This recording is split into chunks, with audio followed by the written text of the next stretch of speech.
Bonsoir, bonsoir peuple de Dieu. Je suis ravie une fois de plus de vous retrouver ce soir. Nous allons encore nourrir notre esprit car l'esprit ne consomme pas la même chose que la chair. Il nous est dit que l'homme ne vivra pas de pain seulement mais de toute parole qui sort de la bouche de Dieu.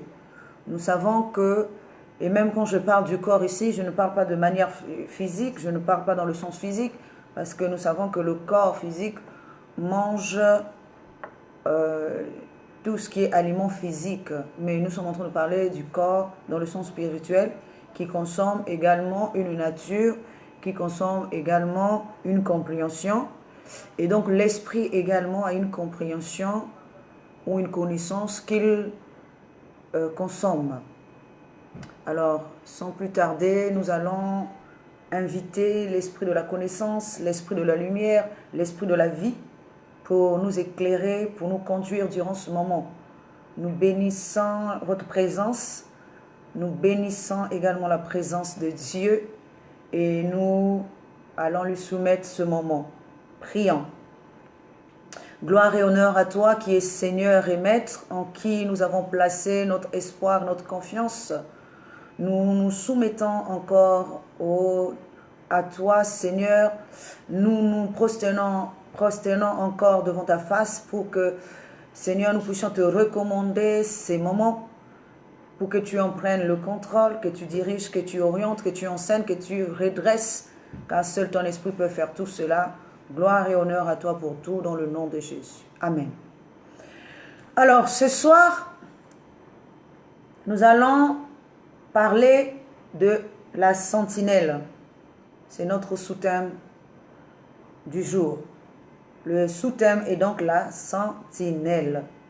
Et nous allons tirer notre enseignement du deuxième livre de Samuel, le chapitre 18, du 24e au 27e verset. Nous le lisons au nom de notre Seigneur Jésus-Christ. Alors, 2 Samuel 18, 24 à 27, nous dit ceci. David était assis entre les deux portes. La sentinelle alla sur le toit de la porte vers la muraille. Elle leva les yeux et regarda, et voici un homme courait tout seul. La sentinelle cria et avertit le roi. Le roi dit, s'il est seul, il apporte des nouvelles. Et cet homme arrivait tout près. La sentinelle vit un autre homme qui courait. Elle cria au portier, voici un homme qui court tout seul. Le roi dit, il apporte aussi des nouvelles. La sentinelle dit, la manière de courir du premier me paraît celle d'Achimath, fils de Zadok. Et le roi dit, c'est un homme de bien et il apporte de bonnes nouvelles. Alléluia. Alors, nous allons décortiquer notre passage au fur et à mesure que nous allons avancer pour que vous puissiez comprendre ce que le Seigneur a à nous dire ce soir. Alors, la première question que nous allons nous poser, encore une fois de plus, est c'est quoi la sentinelle? La sentinelle, il s'agit de la connaissance, il s'agit ici de la connaissance cachée de Dieu, il s'agit ici de notre esprit qui fait l'intermédiaire entre l'homme et Dieu. Ça se passe au-dedans de nous. Notre esprit fait l'intermédiaire entre le corps et la divinité en nous. Donc, en un mot, c'est l'esprit qui est la sentinelle dans la maison de Dieu. Mais cet esprit également est représenté par la connaissance cachée de Dieu. Donc la connaissance cachée de Dieu, parce que nous devons comprendre une chose, que la connaissance cachée de Dieu est la retraite de Dieu. C'est la retraite de Dieu si nous arrivons à comprendre les choses de Dieu, nous arriverons aussi à voir Dieu face à face. La parole de Dieu nous dit, aujourd'hui nous voyons au moyen d'un miroir, alors nous verrons face à face. La parole de Dieu nous dit également que aujourd'hui nous connaissons en partie, alors nous connaîtrons tel que nous avons été connus. Mais qui nous a connus avant? Donc c'est le Seigneur qui nous a connus et nous également nous devons le connaître. Mais le Seigneur est représenté par une pensée. Il est dit que également vos pensées ne sont pas mes pensées. Donc nous savons que Dieu a une pensée qui est inconnue de l'homme. Et c'est cette pensée qui incarne l'éternité, c'est cette pensée qui incarne même la vision de Dieu. C'est la vision de Dieu. Si nous rentrons dans cette pensée, nous connaîtrons également Dieu. Alléluia. Donc, l'esprit ici, c'est celui qui est à l'intérieur de l'homme. La plupart du temps, j'explique pour étayer notre esprit, pour que nous puissions comprendre, parce que c'est très souvent, l'homme que nous sommes ne voit que les choses du côté extérieur et oublie le côté intérieur de lui-même. C'est pour ça que cet homme-là, qui ne voit que le côté extérieur et qui a complètement oublié son côté intérieur, marche selon la vue, selon l'homme extérieur. Il ne marche pas selon la foi, ni encore selon l'homme intérieur.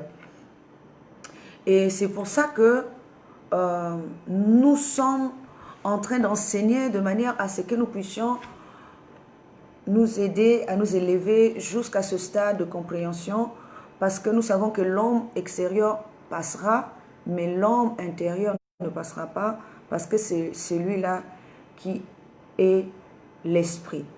L'homme extérieur est humain, alors que l'homme intérieur est esprit. Seul l'homme intérieur peut demeurer, car il est dit que ceux qui doivent m'adorer en esprit et en vérité. Alors nous devons devenir esprit. Ce n'est pas que l'esprit n'est pas en nous, l'esprit est là, mais nous devons vivre selon l'esprit. C'est pour ça qu'il nous est également dit, ceux qui sont nés de la chair sont chair, alors que ceux qui sont nés de l'esprit sont esprit, sont fils de Dieu. Ceux qui sont nés de l'esprit sont fils de Dieu. Et comment nous naissons en esprit? Nous naissons en esprit lorsque nous approchons de notre capacité intérieure, lorsque nous comprenons comment fonctionne notre esprit, lorsque nous mettons toute la connaissance de Dieu en pratique. Et nous évoluons jusqu'à atteindre l'homme intérieur. Ce n'est pas dans le mauvais sens, parce que beaucoup de gens, dès qu'on parle de choses intérieures, ils ont une sorte de connotation différente. La parole, le Dieu nous parle bien de l'homme, du corps, de l'âme et de l'esprit. Et comment, si nous avons un corps, nous connaissons comment fonctionne notre corps, mais comment fonctionne notre esprit et comment fonctionne notre âme. C'est là, c'est juste pour faire une parenthèse, pour que nous puissions comprendre par la suite ce que j'aurai à dire. Alors, nous comprenons que, pourquoi je dis que la sentinelle ici est représentée par l'esprit de connaissance, mais pas n'importe quelle connaissance, la connaissance cachée de Dieu. Pourquoi je dis la connaissance cachée de Dieu? Parce que cette connaissance devient sentinelle dans la maison de Dieu. Et nous allons aborder la sentinelle sous 3 formes. Alors, la première forme, c'est la sentinelle du roi. La deuxième forme, c'est la sentinelle de l'homme. Et la troisième forme sera la sentinelle du frère. Et nous allons cheminer ensemble pour arriver jusqu'au bout de cette pensée que Dieu a mis dans mon cœur. Alors, nous allons comprendre pourquoi j'ai dit la connaissance cachée de Dieu. Nous voyons que lorsque l'homme est sorti du jardin d'Éden, Dieu avait placé à l'entrée d'Éden des chérubins. Ces chérubins agitent jusqu'aujourd'hui l'épée, donc pour empêcher l'homme de revenir à Dieu. Ce qui fait que les chérubins ici représentent cette connaissance cachée. qui est représenté par les épées qui sont agitées, puisque nous savons que la parole de Dieu est une épée à double tranchant. Alors, si la parole de Dieu est une épée à double tranchant, c'est qui veut dire que les chérubins qui agitent les épées sont en train d'agiter la parole, donc c'est-à-dire cacher la parole, s'aimer la confusion dans l'esprit de l'homme, afin que l'homme qui est aujourd'hui dans l'image de l'homme terrestre ne sache plus comment retourner dans sa divinité qui est incarnée par Dieu. C'est pour ça que nous voyons que les chérubins agitent l'épée pour empêcher l'homme de retourner dans son état de divinité initial. Alors, pourquoi on empêche l'homme de retourner dans Éden? On empêche l'homme de retourner dans Éden parce que si l'homme est dans l'image de l'homme, l'homme ne peut pas manger ce qui est de l'éternité. Sinon, il restera éternellement homme terrestre. Alors que ce que Dieu veut, c'est que l'homme progresse jusqu'à devenir divin et afin qu'il demeure dans la divinité. C'est pour ça qu'il ne peut pas manger de l'arbre de la vie. Nous voyons que dans le jardin d'Éden, il y avait l'arbre de la vie éternelle et l'arbre de la vie éternelle et l'arbre de la connaissance du bien et du mal. Alors, il avait été interdit à l'homme de manger l'arbre de la connaissance du bien et du mal et non l'arbre de la vie. Ce qui nous emmène à penser que Dieu, plutôt l'homme avait déjà l'éternité en lui-même puisqu'il consommait à ce moment-là l'arbre de la vie éternelle. Maintenant, ayant mangé l'arbre de la connaissance du bien et du mal qui est représenté par la mort, il ne pouvait plus revenir dans l'éternité puisqu'il n'était plus dans l'image et la ressemblance de Dieu. Il était maintenant dans l'image et ressemblance de Adam, puisque nous savons que lorsque Dieu a créé l'homme, il a créé sous deux formes. Premièrement, il a créé sous la forme de l'image. Ensuite, il a créé sous la forme de la ressemblance.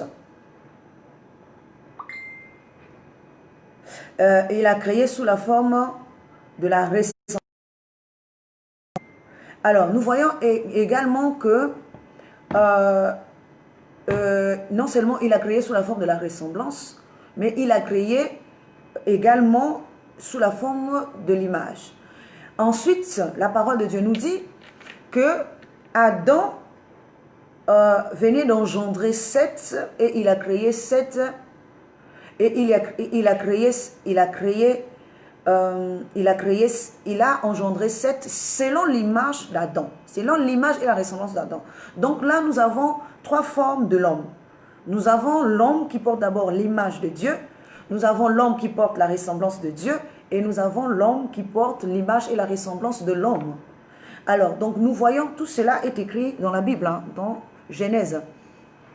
Alors, Genèse chapitre... donc, nous voyons que Genèse chapitre 5, au 5e verset, que nous pourrons aussi lire, juste pour étayer rapidement notre esprit, parce que j'aime bien parler avec preuve. Alléluia. Donc, d'abord, le Genèse 1, chapitre 7 nous dit, Dieu créa l'homme à son image, il le créa à l'image de Dieu, il créa l'homme et la femme. Alors, nous voyons également la parole de Dieu nous dit encore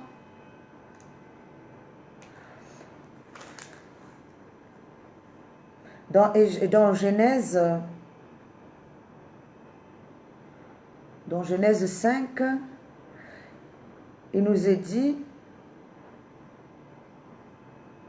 voici le livre de la postérité d'Adam, lorsque Dieu créa l'homme, il le fit à la ressemblance de Dieu. Donc là, nous voyons que ici, chapitre 5, verset 1, Dieu créa l'homme à la ressemblance de Dieu. Donc Dieu créa d'abord le premier homme à l'image de Dieu dans le chapitre 1, verset 27. Et dans le chapitre 5, il va créer l'homme selon sa ressemblance. Et donc nous avons ici le deuxième homme qui va porter l'image de Dieu. Et nous aurons le troisième homme cette fois-ci, chapitre 5 toujours. Et là nous sommes dans le verset 3, il nous est dit, Adam, âgé de 130 ans, engendra un fils à sa ressemblance, selon son image, et il lui donna le nom de Seth. Donc nous voyons ici qu'il y a 3 hommes. Celui qui porte l'image et la ressemblance de l'homme, et celui qui porte l'image de l'homme, et plutôt de Dieu, et celui qui porte la ressemblance de Dieu. Mais l'homme qui n'était plus dans l'image et la ressemblance, c'est-à-dire ayant une conscience, c'est-à-dire l'esprit et le corps, et qui va sortir de l'esprit et le corps divin pour rentrer maintenant dans l'esprit et la divinité de l'homme, donc la nature de l'homme. Alors, ici, Dieu empêche cet homme-là de revenir dans l'éternité afin que cet homme-là ne demeure pas étant dans l'image et la ressemblance de l'homme dans l'éternité. Il faut maintenant qu'on l'emmène à se repentir, qu'on l'emmène à se dépouiller de ce tout nouveau homme, de cette image qu'il venait de revêtir, afin qu'il revête encore un homme nouveau, afin qu'il revête l'homme de l'éternité. C'est pour ça que la parole de Dieu nous dit que toutes les choses qui se sont passées avant Jésus-Christ n'étaient que l'ombre des choses à venir, parce que Jésus, lui, il est le corps, parce qu'il nous a dit que le corps est en Christ. Alors c'est Paul qui dit que le corps est en Christ. Le corps n'est pas dans l'homme, mais le corps est en Christ. Il faut que nous cherchions ce corps qui est en Christ, et c'est ce corps que l'homme doit revêtir pour l'éternité. Alors, donc nous allons rentrer maintenant dans la sentinelle du roi. La sentinelle du roi ici, c'est le chapitre que nous venons de lire. Nous allons, avant que nous ne venions, nous interprétons ce chapitre, nous allons d'abord lire dans Ésaïe 21 et 21, 6 à 11 ou à 12. Alors nous lirons dans Ésaïe 21, 6 à 12. Cela nous dit ceci. Car ainsi m'a parlé le Seigneur, va, place la sentinelle, qu'elle annonce ce qu'elle verra. Elle vit de la cavalerie des cavaliers 2 à 2, des cavaliers sur des ânes, des cavaliers sur des chameaux. Et elle était attentive, très attentive. Puis elle cria comme un lion, Seigneur, je me tiens sur la tour toute la journée, et je suis à mon poste toutes les nuits. Et voici, il vient de la cavalerie, des cavaliers 2 à 2. Elle prit encore la parole et dit, elle est tombée, Babylone, et toutes les images de ses dieux sont brisées par terre. Ô mon peuple, qui a été battu comme du grain dans mon air, ce que j'ai appris de l'Éternel des armées, Dieu d'Israël, je vous l'ai annoncé. Oracle sur du mât, on m'écrit de cire, de cerf. Sentinelle, que dis-tu de la nuit? Sentinelle, que dis-tu de la nuit? La sentinelle répond, le matin vient et la nuit aussi. Si vous voulez interroger, si vous voulez interroger, convertissez-vous et revenez. Alléluia. Nous voyons ici que l'explication de la sentinelle nous est faite ici. On nous dit que la sentinelle est placée pour qu'elle annonce ce qu'elle voit. Alors la sentinelle du roi, c'est celle qui est placée devant l'entrée d'Éden.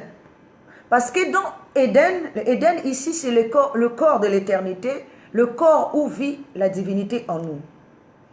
Alors la sentinelle est placée de manière à ce qu'elle puisse prévenir le roi de toute intrusion, tout ce qui vient de l'extérieur. Donc l'homme extérieur qui veut gravir les échelons, qui veut atteindre la divinité dans son état d'impureté, Dieu ne l'accepte pas. C'est pour ça ici on nous parle de cet homme-là comme une cavalerie qui vient 2 par 2. Pourquoi 2 par 2? Parce que c'est toujours l'image et la ressemblance. Cet homme-là vient dans l'image et la ressemblance de l'homme pour s'approcher de la divinité afin d'y demeurer éternellement. Alors nous voyons ici que cette sentinelle est là pour informer le roi, pour dire au roi ce qui se passe dehors. Parce que le roi se tient comme David entre deux portes. Il se tient entre deux portes. La porte d'entrée, et plutôt la porte extérieure et la porte intérieure. Le roi se tient là, comme le passage que nous avons lu. Le roi se tient entre deux portes. La porte d'entrée et la porte de sortie. Ou encore, la porte extérieure et la porte intérieure. Donc, il se tient entre deux portes.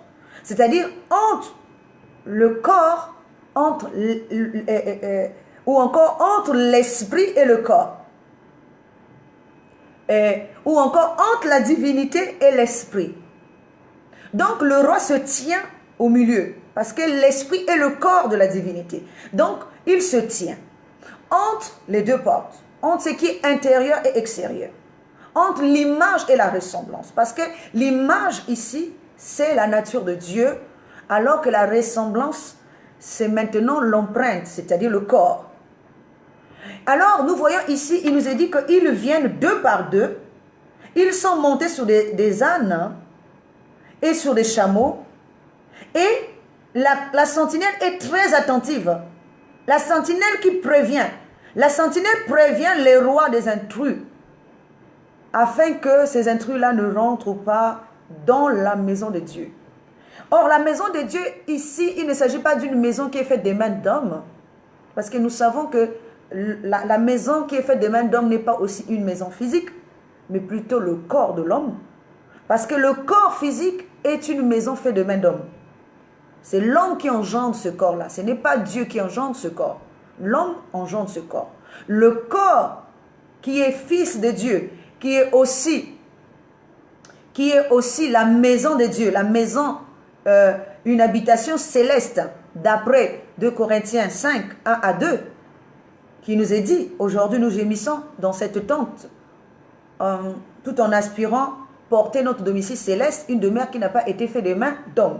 Donc la demeure céleste ici n'est pas une demeure physique, un corps physique, mais plutôt, parce que le corps physique aujourd'hui n'est qu'une tente. C'est pour ça, et lorsque nous sommes dans cet état d'homme extérieur, nous sommes des tentes qu'on balade, comme une tente qu'on déplace par des vents et marées, c'est-à-dire toutes les compréhensions qui viennent à nous, nous emportent.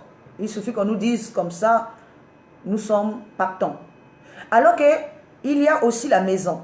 La maison ici, c'est déjà une maison solide, c'est l'esprit. Mais la maison n'est pas aussi le corps définitif. La maison, il faut maintenant que nous rentrons dans l'état du sanctuaire, dans l'état du temple, dans l'état de la synagogue. Or, la synagogue, c'est dans l'être suprême que nous devenons un temple. C'est pour ça qu'il est dit que le corps de l'homme est le temple de Dieu. Mais aujourd'hui, nous ne sommes pas temple de Dieu. Parce que nous sommes en train de mourir comme des hommes. Parce qu'un temple de Dieu ne meurt pas. Un temple de Dieu, c'est incroyable. Un temple de Dieu ne peut pas mourir. Mais si nous mourons, c'est que nous sommes encore dans l'image de l'homme. Nous sommes encore une tente qu'on déplace. C'est pour ça que la Bible nous dit que même Abraham habitait sous des tentes en face de Mamré. Donc nous voyons que même lorsque Jésus a apparu au milieu d'Élie et de Moïse, les disciples lui ont demandé s'ils ne pouvaient pas monter des tentes. Parce que la tente ici, ce sont des corps éphémères. Mais quelqu'un qui est déjà la divinité ne cherche plus à demeurer dans une tente, mais cherche maintenant à devenir un sanctuaire, cherche maintenant à devenir un temple. Alors, donc, nous avons les trois niveaux qui sont aussi, donc, la tente, la maison. La maison doit être déjà bâtie. C'est pour ça que dans le passage que je vous ai cité tout à l'heure, le passage de 2 Corinthiens 5, à partir du premier verset, le troisième verset nous dit « Si du moins nous sommes trouvés vêtus », ce qui veut dire que nous devons demeurer dans l'esprit, parce que si nous ne comprenons rien, nous ne sommes pas aussi dans une maison, nous sommes dans une tente. La tente disparaîtra, la tente s'envolera. Mais vous voyez, même l'arche de Dieu était déplacée d'une manière à une autre, parce que cette arche était arrivée jusqu'au côté de l'homme extérieur, et c'est pour ça qu'on n'arrivait pas à lui construire un temple digne de lui. Alors il fallait déplacer et aller l'installer dans des tentes, dans un tabernacle qui était déplaçable, dans une tente d'assignation qui était déplaçable. Alors donc nous voyons bien que jusqu'au jour où on a construit un temple, Salomon a construit un temple, mais le premier temple a été détruit parce que cela incarne le premier homme. Il faut détruire le premier homme pour pouvoir reconstruire le second homme. C'est pour ça que la parole de Dieu nous dit également dans Agé 2, 9e verset, que la gloire de la seconde maison est beaucoup supérieure à celle de la première. Parce que la gloire de la seconde maison est une gloire éternelle. Alors que la première, c'est justement l'homme terrestre qui va s'élever jusqu'à un niveau, mais qui finalement ne va pas demeurer éternellement. Il finira par s'éteindre puisqu'on doit détruire ce temple. Alors, donc, vous devez comprendre que nous sommes en train de parler des choses divines. Alléluia. Donc, je vais encore relire ce même passage. La parole de Dieu nous dit que cette sentinelle voyait des cavaleries, voyait une cavalerie avancer deux par deux, et elle annonçait.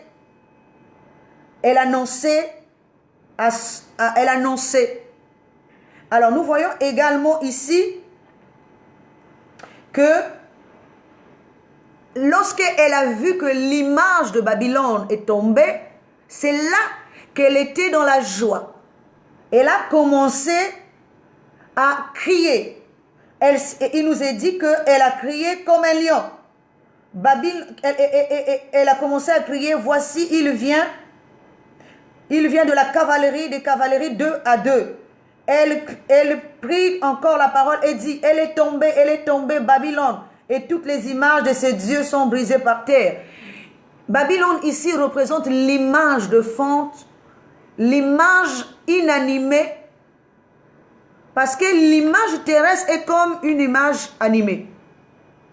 Alors une image de fonte, Babylone la grande, où a été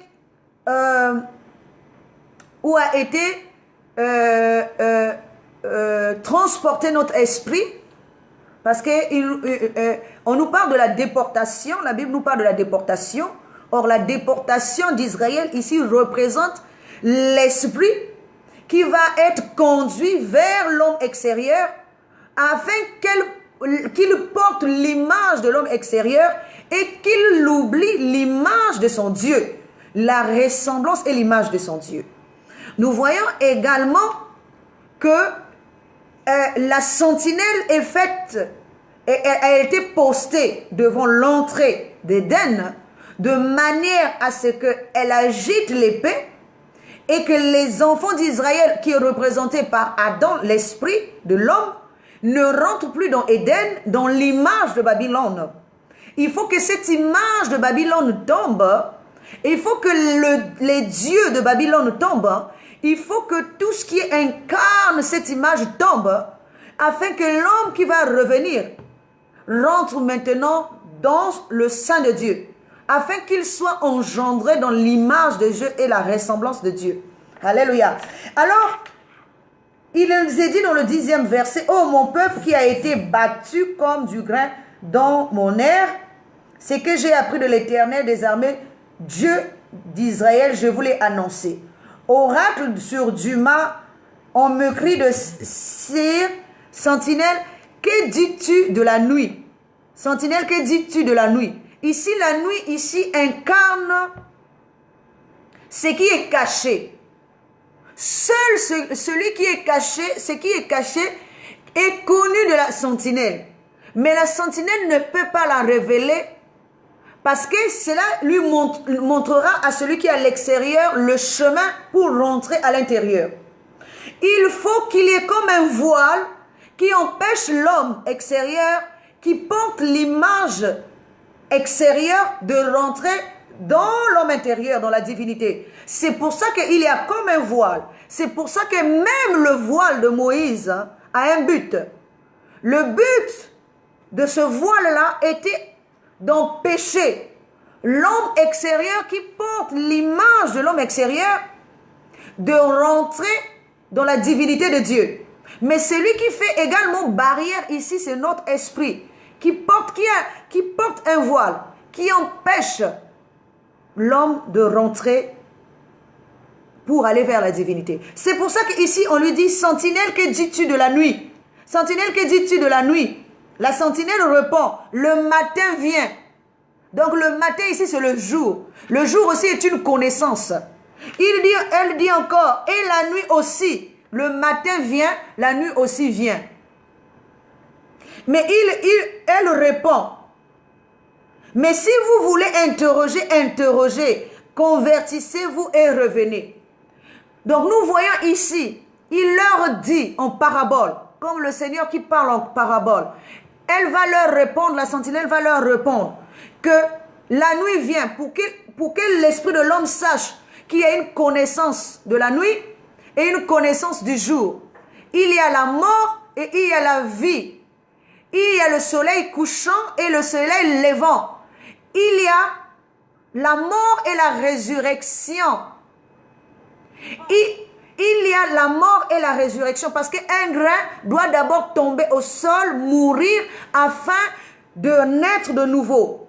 Comme le Seigneur était tombé pour qu'il sorte du corps du péché, du corps de la corruption, afin de rentrer maintenant dans le corps incorruptible, le corps de la vie, le corps de l'éternité.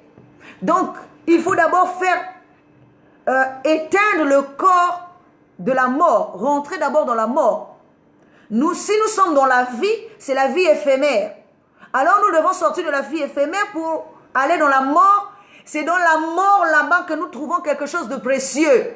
Ce qui est précieux là-bas, c'est le corps éternel. Parce que le corps éternel nous avait déjà précédé. La parole de Dieu nous dit que Jésus est le premier-né d'entre les morts. Il est aussi le premier-né, non seulement le premier-né de la création, mais aussi le premier-né de la mort, mais aussi, et également le premier-né de la vie.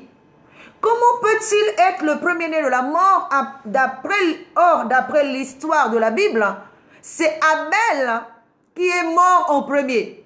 Mais la parole de Dieu nous dit que Jésus est le premier-né de la création, le premier-né de la mort, et aussi d'entre les morts est le premier-né de la vie. Enfin, pour être en tout premier-né.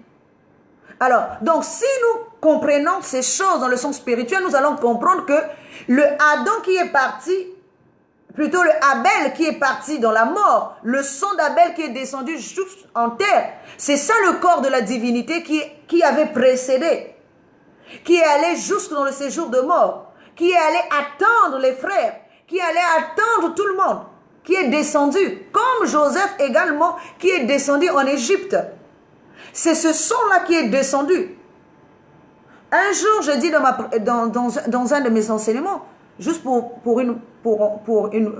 ouvrir une parenthèse et la fermer aussitôt, que le sang qui aujourd'hui souille l'homme, ou encore la femme, puisqu'il s'agit de la femme qui est souillée par le sang, c'est le même sang qui rachètera aussi la femme. Qui rachètera parce qu'il a fallu que le sang coule, le sang de Jésus coule pour pouvoir racheter l'humanité. Et il a fallu que le sang coule également. Lorsqu'une femme enfante, il y a aussi le sang qui coule. Et la femme également a des menstrues. C'est le sang qui la rend impure.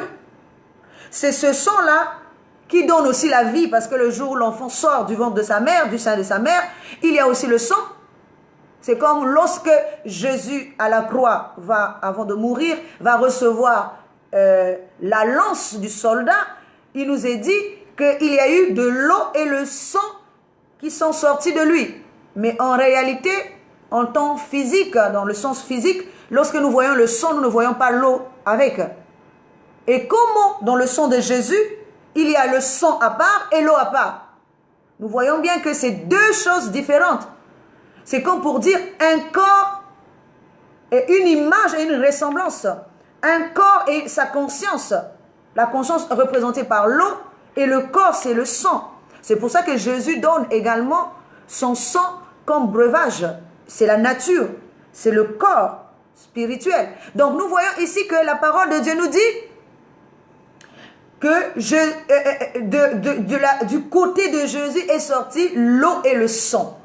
Mais en temps normal, lorsque nous nous blessons, nous pouvons nous ouvrir ici, nous entailler. Il va avoir que le sang qui va sortir. On ne va pas distinguer le sang avec l'eau. Et dans le cas de Jésus, on nous dit que le sang et l'eau. Donc ça veut dire que c'était deux choses bien distinctes. C'était l'eau qui sortait et le sang aussi qui sortait du corps de Jésus. En temps normal, dans un sens physique, ce n'est pas possible. Alléluia. Donc nous voyons que ces choses sont spirituelles et il faut les expliquer dans le sens spirituel. Alors, nous sommes en train d'expliquer. Donc ici, oui, effectivement, on nous prévient. On nous prévient de... Donc, je parlais du sang tout à l'heure, pour finir ma parenthèse, pour fermer ma parenthèse. Donc, la femme qui, elle, est souillée par ses menstrues, recevra également la liberté ou le salut par le sang qui est son fils. Alors, nous voyons, pour revenir à Abel, donc le corps qui est allé donc dans le sang par le sang qui a précédé, puisque nous savons que le sang c'est l'âme. Donc l'âme avait précédé, ça veut dire que autrefois l'homme était divin incarné par Abel et Abel deviendra le sang, donc une âme qui commence à errer. C'est pour ça que la parole de Dieu nous dit que le premier Adam est devenu une âme vivante, alors que le dernier Adam deviendra un esprit vivifiant. Donc c'est un état d'esprit.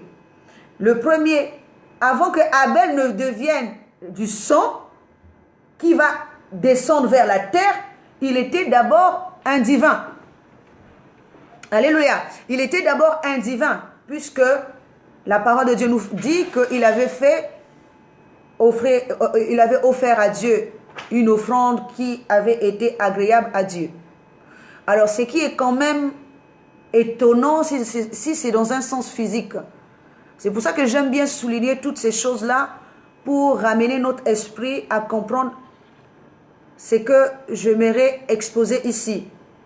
Regardons même cette image de Caïn et Abel qui chacun de son côté offre une offrande à Dieu.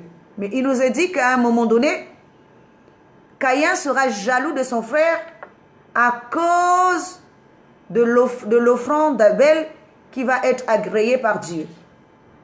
Cela est très, très, très, très étonnant. Car si nous sommes dans un sens physique, ici, comment si je suis avec mon frère en train d'offrir des offrandes à Dieu, moi d'un côté et lui de l'autre, comment je peux savoir que l'offrande de mon frère a été agréée de Dieu?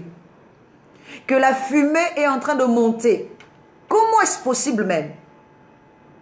Donc, nous voyons bien que cela se passe en esprit. Seul un esprit peut comprendre. Seul un esprit peut savoir que l'offrande qui a été agréée, l'offrande ici c'est le corps d'innocence, le corps qui est représenté par aussi le corps de Jésus, qui doit être offert en sacrifice, afin que Dieu y habite éternellement. Et cela a été agréé parce que cela est un corps saint. Mais le corps qui n'est pas saint, qui est représenté donc par Caïn à ce moment-là, l'esprit, le premier homme, il deviendra errant, alors que son frère également, qui est représenté par le sang, l'âme, va se retrouver également dans le séjour de mort. Alors, pour revenir donc à ça, nous voyons que le sang avait précédé. Le sang est déjà allé dans le séjour de mort, a été accueilli par la terre. Comme Jésus qui descendra dans la terre et qui va être accueilli par la terre. Comme le grain qui tombe qui va au sol, le sol l'accueille et lui donne encore un autre corps. Parce que le sol, quand il va en terre là, il va avec plutôt le grain quand il descend vers le sol, il va avec un corps, son premier corps. Mais lorsqu'il descend, le grain descend, il arrive au sol, le sol lui redonne un nouveau corps.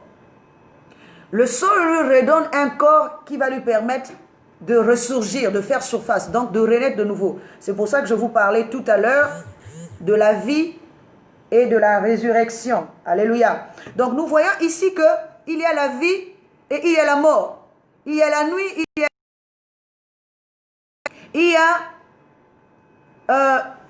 tout ça, et il faut que l'homme connaisse ça. Alors la sentinelle avertit l'homme. Il dit, la sentinelle plutôt dit, le matin vient et la nuit aussi, si vous voulez interroger, interrogez. Ils vont interroger qui? Ils ne peuvent qu'interroger la connaissance cachée de Dieu. Ils ne peuvent qu'interroger la connaissance de la vérité. Ils ne peuvent interroger que la connaissance qui aujourd'hui est voilée. Mais avant d'interroger, il leur dit, convertissez-vous et revenez. Ils ne peuvent pas comprendre cela sans qu'ils ne se convertissent, sans qu'ils ne reviennent, sans qu'ils ne se convertissent et sans qu'ils ne reviennent. Alors nous allons lire un passage que j'aime beaucoup dans Ésaïe 50. J'aime beaucoup ce passage. C'est très édifiant.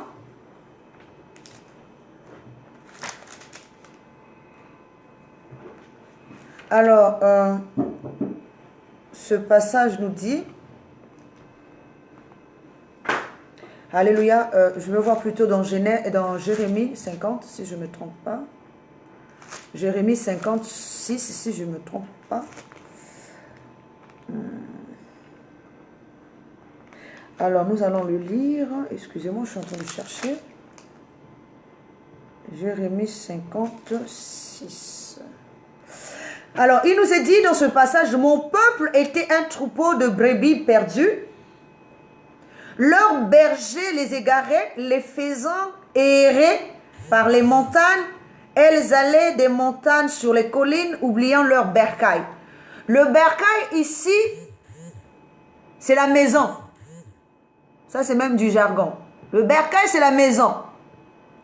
Alors, le peuple de Dieu était traîné d'une montagne à une autre, d'une colline à une autre, parce que le peuple de Dieu a reçu des faux bergers. Or, les faux bergers ici, ce ne sont pas les humains, mais ce sont les enseignements. Parce que même quand je suis en train de parler ici, même l'enseignement qui est en moi, l'enseignement que j'incarne, ce n'est pas moi, mais c'est l'enseignement que je suis en train d'incarner qui peut apporter la vie ou la mort dans la vie de quelqu'un, dans l'âme de quelqu'un, dans l'esprit de quelqu'un. Donc le vrai berger ici, ce n'est pas moi physiquement, mais c'est mon enseignement. L'enseignement que je suis en train de déployer. C'est l'enseignement là qui est le bon ou le mauvais berger. C'est comme Jésus. Pourquoi Jésus est le bon berger? Parce qu'il est le meilleur enseignement. Il dit qu'il est la lumière du monde. Or, la lumière du monde ici, c'est la connaissance de la vérité. Il est lumière parce que c'est un enseignement de vérité. Il est lumière parce qu'il est la révélation. C'est pour ça qu'il dit que ceux qui sont venus avant moi ont été des brigands et des voleurs. Et le voleur ne vient que pour égorger et détruire. Le voleur ici, c'est le premier enseignement. C'est pour ça même quand on nous parle de la femme Jézabel qui doit se taire dans l'église, c'est l'enseignement là, le mauvais enseignement, le mauvais levain qui doit se taire. Ce n'est pas dans le sens physique une femme physique, mais toute personne, homme ou femme, qui porte un mauvais enseignement. C'est cet enseignement-là qui est une mauvaise conscience, une mauvaise connaissance, et c'est cet enseignement qui doit se taire. Cet enseignement détruit l'homme. Cet enseignement emmène l'homme dans l'égarement. C'est pour ça que la parole de Dieu nous dit dans ce passage que nous venons de lire, que j'aime beaucoup. Il nous a dit, mon peuple était un troupeau de brebis perdues. Un troupeau de brebis perdues. Le troupeau était égaré. Le troupeau avait perdu la maison de Dieu. Ne savait plus comment retourner dans Éden. Comment retourner au bercail dans l'éternité. Le troupeau est sorti de l'éternité. Mais le troupeau ne sait pas comment retourner dans l'éternité. Le troupeau est perdu. Parce que il est égaré par les pasteurs, par les bergers. Je ne parle pas de berger physique, ni de pasteur physique. Je parle de l'enseignement qui est introduit dans l'homme. L'homme ici, c'est l'église de Dieu. L'homme qui reçoit l'église de Dieu, c'est comme lorsque Jésus arrive dans la synagogue et trouve les commerçants et les marchands. Ça veut dire que dans l'homme, on avait introduit la mauvaise connaissance. Qui sont les marchands? Qui sont les coopérants? Qui sont en train de faire du commerce et du troc? Ces esprits-là résident dans l'homme, dans le temple de Dieu. Alors qu'il est dit, ma maison sera appelée maison de prière. Il a fallu que Jésus, connaissance de lumière, puisse faire dégager le sanctuaire, le tombeau, plutôt le temple de tout ce qui habitait là, qui séjournait là, qui faisait du commerce, les mauvais enseignements, les brigands, les voleurs, ceux qui tuent l'esprit de l'homme, ceux qui emmènent l'homme dans l'incompréhension, dans la pensée obscure, afin de continuer à dominer sur l'homme. Parce que si l'homme ne comprend pas les choses divines, ceux qui le comprennent continuent à dominer sur lui. Ceux qui le comprennent continuent à dominer, parce qu'ils sont Dieu sur les autres. Ils sont puissants sur les autres. Mais l'homme doit comprendre ces choses. Il doit refuser d'être un troupeau. Parce que même déjà, nous-mêmes, moi comme je suis là physiquement, je suis déjà tout un troupeau. Si tout mon corps, ici, qui est formé de plusieurs membres, est éloigné de ma divinité, ça veut dire que mon corps là est perdu. Mon corps intérieur est perdu parce que ce n'est pas du corps extérieur qu'on veut ici. Nous voulons du corps intérieur parce que Dieu est esprit et Dieu veut que l'homme devienne esprit. On ne peut pas être fils de Dieu si nous sommes dans l'homme. Mais il faut devenir fils de Dieu en étant en esprit, en marchant selon l'esprit, pas en marchant selon la chair. Le troupeau de Dieu est égaré d'un coin à un autre, d'un coin de rue à un autre. C'est ce que la parole de Dieu nous dit. La parole de Dieu nous dit que nous sommes égarés d'un coin de rue, dans tous les coins de rue. Nous sommes devenus un troupeau qui n'a pas de berger. Parce que si nous avons aussi plusieurs bergers, c'est comme si nous n'avons pas de berger. Si nous avons aussi plusieurs enseignements, c'est comme si nous sommes perdus. Parce qu'à un moment donné, nous ne savons plus quel est l'enseignement qu'il faut prendre. Alléluia. Oui. Aujourd'hui, encore une parenthèse, nous parlons de l'enseignement de prospérité. Mais cet enseignement égare l'homme complètement parce qu'il ne fait voir à l'homme que ce qui est matériel. Il oublie de préciser à l'homme que les vertus, que les valeurs qu'il doit chercher, c'est d'abord ceux de l'intérieur.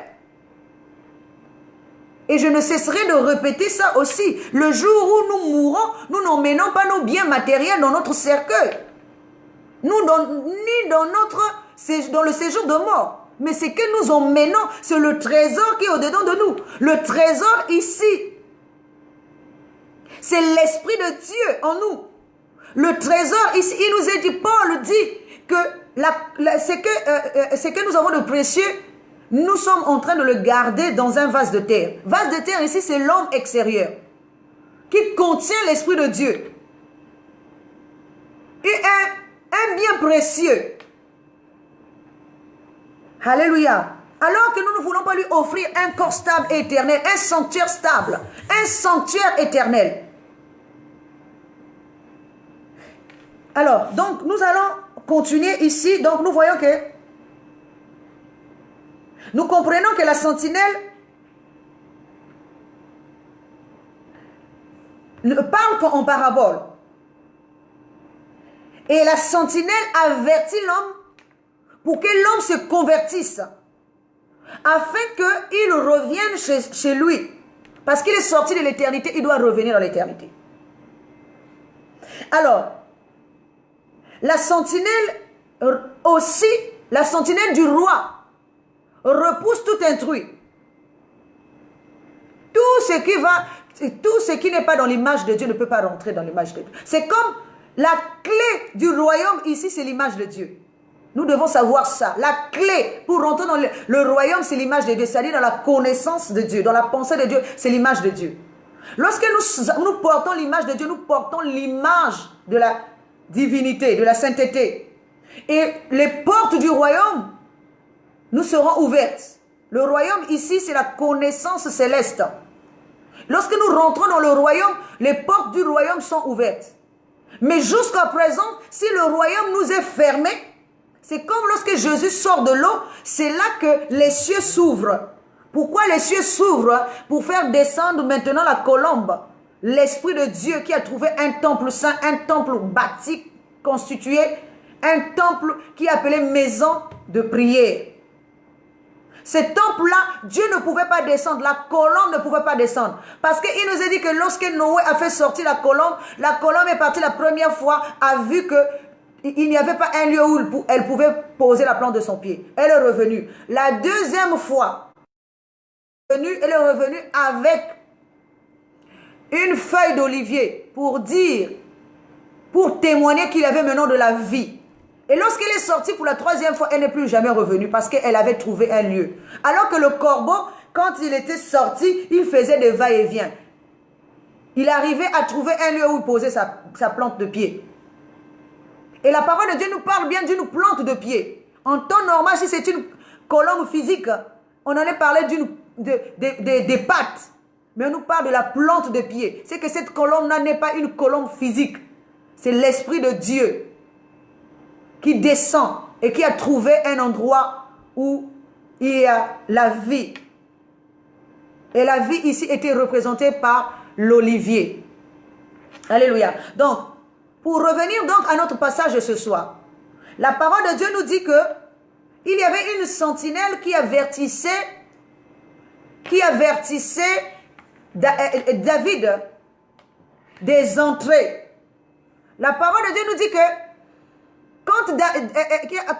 qui avertissait le roi ici c'est la divinité.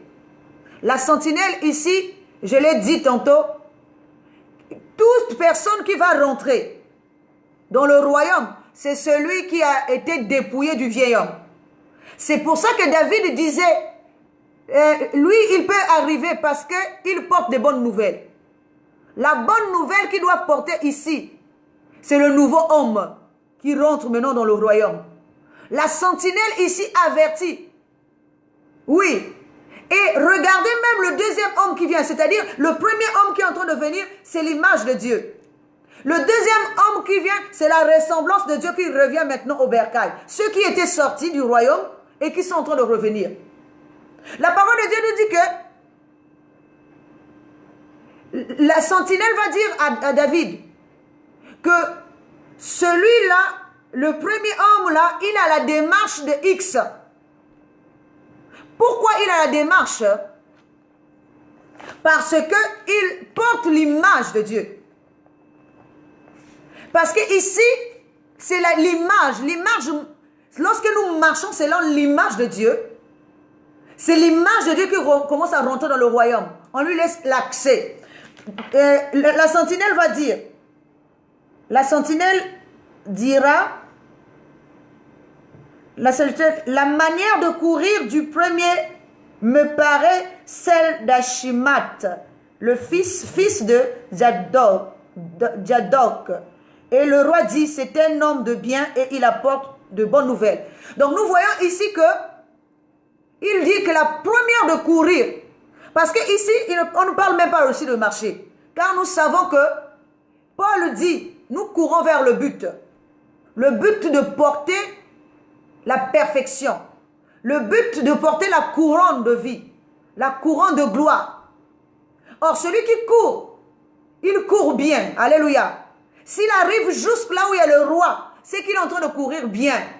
Et la sentinelle reconnaît, parce que la sentinelle ne peut pas la faire passer, ne peut pas faire passer cette ressemblance, ne peut pas faire passer l'image là, qui est en train de venir. Le premier homme et le deuxième homme ne peuvent pas rentrer dans la maison du roi, dans la cité du roi David, dans la cité des Sion, si eux ne portent pas l'image et la ressemblance. La sentinelle avertit l'homme et le roi pour dire, la sentinelle du roi est là pour avertir le roi de la venue de l'homme extérieur vers l'homme intérieur. Pour lui dire que oui, l'homme, ce n'est pas lui ce n'est pas la sentinelle plutôt comment je vais dire ça, qui approuve l'entrée des gens qui arrivent. Mais c'est le roi depuis l'intérieur qui est en train de dire, laisse-le rentrer. Il apporte de bonnes nouvelles. Car lorsque l'image de Dieu, l'homme retourne, le premier homme, l'image de Dieu qui était sortie, comme je l'ai dit, va retourner vers Dieu, c'est une bonne nouvelle. C'est un parfum de bonne odeur. C'est un culte agréable à Dieu. C'est l'agréabilité. Un culte agréable qu'on rend à Dieu. Alors c'est une bonne nouvelle. Alors la ressemblance aussi, lorsqu'elle vient, c'est une bonne nouvelle. Mais le premier court aussi bien, parce que c'est le premier qui doit porter la couronne. C'est lui l'image, la nature de Dieu. Alléluia. Donc nous voyons ici que celui ou celle qui fait le guet, qui est là, en train de regarder ce qui se passe dehors, pour avertir Dieu à l'intérieur, c'est notre esprit. Alléluia. Mais sachons-le, si notre esprit dort, parce que la sentinelle doit veiller. Ici, on ne parle pas de veiller physiquement. Parce que lorsque Jésus dit à ses disciples, vous n'avez même pas su veiller 1 heure. On ne parle pas de veiller physiquement. Parce que veiller physiquement ne peut pas nous emmener à la divinité. On parle de l'esprit qui veille. Mais comment l'esprit veille? L'esprit veille de manière à ne pas faire rentrer ce qui est impur en lui. Ce qui va souiller son Dieu. Ce qui va souiller sa divinité. Ce qui va détruire sa divinité. Oui. L'esprit doit veiller à ce que rien d'intrus, ce qui est corps étranger, voix étrangère, ne pénètre dans sa divinité, parce que ce qui est extérieur, si elle rentre dans la divinité, c'est pour détruire la divinité en nous. C'est pour faire périr la divinité en nous. Alléluia. Or, il nous est dit que les disciples de Jésus devaient veiller sur lui. En tant que divin, la lumière qui est en nous, nous devons veiller sur elle. Nous devons veiller à ce qu'elle ne s'éteigne point. La lumière ici, c'est la connaissance de la vérité. C'est la connaissance de Dieu. C'est la connaissance. L'esprit connaît la connaissance de Dieu. L'esprit connaît les choses de Dieu.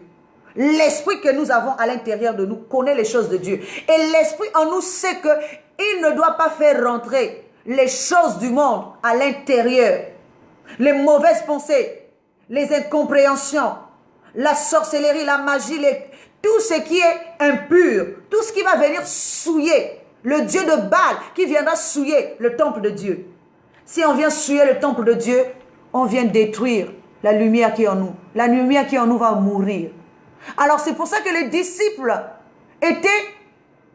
ne pouvaient pas veiller même 1 heure. Or l'heure ici, c'était le temps que l'heure ici, c'est le temps de Jésus. Il nous est dit également que Jean-Baptiste était une lampe qui avait été allumée afin que les enfants d'Israël soient éclairés pendant 1 heure.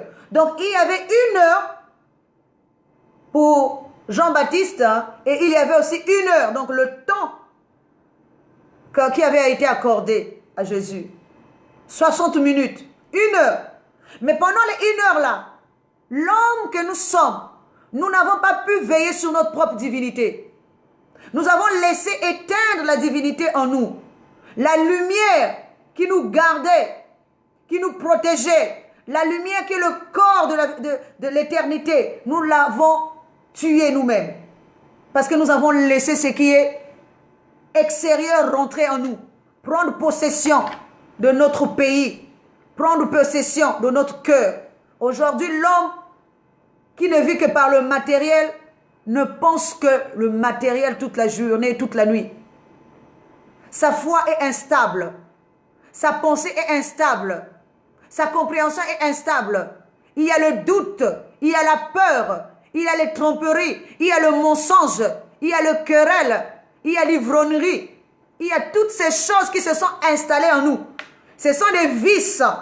Et tous ces vices-là forment le corps extérieur, forment le corps de l'homme. Ce ne sont pas des vertus, ce ne sont pas des valeurs. Or, la nature de Dieu, c'est des valeurs. La nature de Dieu, ce sont des vertus qui sont la patience, la persévérance, la bénignité, la tempérance, la tolérance, l'amour. L'homme est incapable aujourd'hui d'être patient. Il faut qu'on lui donne tout de suite. Il ne sait pas attendre. Et c'est ça qui le pousse à faire n'importe quoi. Il y a quelques jours encore, j'ai discuté avec une de filles qui est passée, une de mes filles qui est passée me consulter. Et qui était en train de me parler de sa vie, de routine tous les jours. Je lui dis de changer de vie. Et elle va me dire, mais comment je vais changer de vie? Si je ne fais pas ça, comment je vais payer ma maison? Si je ne fais pas ça, comment je vais me nourrir? Si je ne sors pas avec tous ces hommes-là, comment je vais faire? Alléluia. Mais ça, c'est limiter Dieu. Dieu connaît ce que nous avons besoin. C'est ça qui nous donne l'instabilité à l'intérieur. Nous avons peur de souffrir de faim. Nous avons peur de souffrir de nudité. Alors que Paul dit, les souffrances d'aujourd'hui ne seront égalées à la gloire de demain. Il faut passer par les épreuves et témoigner pour manifester l'image de Dieu, pour manifester la ressemblance de Dieu. Parce que c'est dans l'épreuve que nous allons encore revêtir cette image, que nous allons encore revêtir la ressemblance de Dieu. C'est comme les compagnons de Daniel ont été mis dans la fournaise. Il nous a dit que Dieu nous a mis au creuset dans la fournaise de l'adversité. C'est pourquoi? Pour tirer de nous, et non de l'or ni de l'argent, mais pour que nous soyons meilleurs. Or, meilleur ici, ce n'est pas dans le sens physique. Meilleur ici, c'est devenir fils de Dieu. C'est ça la dîme de Dieu.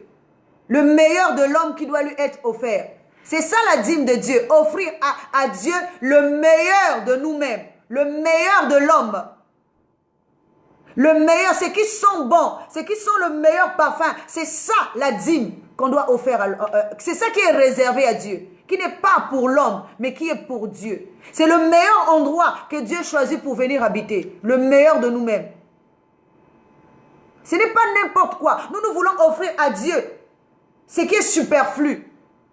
Sans connaissance, sans savoir, sans piété, sans pureté, sans sainteté. Sans même la crainte de Dieu. Souvent, je dis aussi à mes enfants, je dis, mais écoutez, quand vous craignez l'homme, vous vous dites, bon, moi je peux, quand je vais voler ici parce que l'homme ne me voit pas. Parce que quand vous faites circuler votre regard, vous voyez qu'il n'y a pas un homme autour de vous. Vous vous criez dessus et vous vous dites que bon, c'est bon, je peux piquer la chose d'autrui. Mais vous oubliez que Dieu qui est dans le ciel peut voir. Dieu voit, même dans ta pensée, même quand tu vas quelque part, en train de commettre un adultère ou quoi que ce soit, Dieu voit. Et à ce moment-là, si on le craint, c'est là qu'il est dit que la crainte de l'Éternel est le commencement de la sagesse. Lorsque nous commençons à craindre Dieu, c'est là que nous entamons notre marche vers la divinité, vers le retour de la maison, vers le bercail. Parce que c'est là-bas, nous avons la crainte de faire du mal. Nous avons la crainte de critiquer. Nous avons la crainte de juger. Nous avons la crainte de faire quelque chose parce que nous ne voyons pas l'homme. Parce que Dieu dit dans sa parole, ne craignez pas ceux qui tuent le corps, mais craignez celui qui peut tuer l'âme. Et celui qui peut tuer l'âme ici, c'est Dieu. Alléluia. Donc nous voyons ici que lorsque nous faisons rentrer toutes ces choses en nous, ce sont des esprits qui viennent habiter en nous. Et tous ces esprits-là deviennent les membres de notre corps. Et nous les emmenons, comme Judas Iscariote, jusqu'à tuer notre divinité. Jusqu'à aller éteindre la divinité en nous. C'est pour ça que la divinité qui ne s'exprime pas en nous aujourd'hui, c'est parce qu'elle est endormie, elle est morte. Parce que nous sommes des divins. La parole est claire. La parole nous dit que vous êtes des dieux, pourtant vous vivez comme des hommes. Comment nous pouvons être des dieux? Il n'y a pas de manifestation de la divinité en nous. Dieu là habite où? Dieu est passé où? En nous, en l'homme.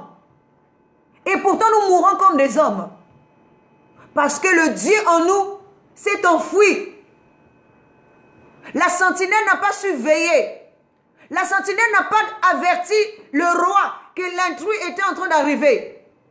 Que l'image extérieure rentrait jusque dans la divinité pour éteindre la divinité. Que Iscariote, ici représenté par la mauvaise connaissance, par la sentinelle qui commence, parce que seule la sentinelle connaît le chemin. Si nous avons une mauvaise sentinelle, la sentinelle là la sentinelle c'est notre esprit. Quand notre esprit commence à douter, notre esprit commence à chercher, à un moment donné, notre esprit prend ce qui est de l'intérieur, commence à mener, parce qu'elle commence à dire, notre esprit n'a plus foi à son Dieu. Notre esprit n'a plus foi à son Dieu. Et il commence à se dire, ah oui, ce qui est de l'intérieur, c'est ça qui est vrai. Comme beaucoup de gens, j'entends, mais comment je veux vivre ici? Comment on va vivre ici? Dieu est la bénédiction. Mais Dieu dit aussi, cherchez d'abord le royaume des cieux et la justice de Dieu, et le reste vous sera donné par-dessus tout. Cherchons d'abord le royaume des cieux et la justice de Dieu, et le reste viendra. Mais nous confondons les choses. Nous commençons par chercher le reste. Et ensuite, et quand ça ne marche pas dans notre vie, nous accusons les autres. La parole est claire. La parole de Dieu nous dit que nous devons veiller. Notre esprit doit veiller. Notre esprit doit être une sentinelle pour veiller sur sa divinité. Notre esprit doit être une sentinelle qui avertit la divinité de tout ce qui se passe dehors. Comment l'homme est en train de rentrer. Mais si notre esprit ne le fait pas, il est Judas Iscariote qui emmène la Corinthe, qui emmène l'image extérieure, le corps extérieur pour venir se saisir et détruire notre divinité en nous, pour que la divinité ne s'exprime pas. Et nous sommes étonnés de voir que les choses de notre vie ne marchent pas. Sachant aussi une chose, ce n'est pas parce que nous allons devenir riches à l'extérieur que nous avons tout compris. Ce n'est pas la richesse extérieure qu'il faut chercher d'abord. Il faut chercher la richesse intérieure. Car la richesse intérieure, c'est la connaissance de Dieu. Trouver Dieu. Marcher avec Dieu en communion. Alléluia. Alors, nous allons voir encore. Nous sommes toujours dans la sentinelle du roi. Osée 9:8 nous dit, Ephraïm est une sentinelle contre son Dieu. Le prophète. Un filet d'oiseleur est sur ses voies, un ennemi dans la maison de Dieu. Oui, l'esprit qui ne comprend rien, l'esprit qui est ignorant, est une mauvaise sentinelle dans la maison de Dieu. Parce qu'il est voilé, parce qu'il est ignorant. L'ignorance est un défaut. L'ignorance est un danger pour l'homme. L'ignorance tue l'homme spirituellement. Mon peuple périt faute de connaissance. Tu as rejeté la connaissance, moi aussi je te rejetterai. L'ignorance est un défaut. L'ignorance est une maladie spirituelle. Il faut chercher à comprendre. Il nous a dit qu'Ephraïm est une sentinelle contre son Dieu. Le prophète. Or, ici, nous savons qui est prophète.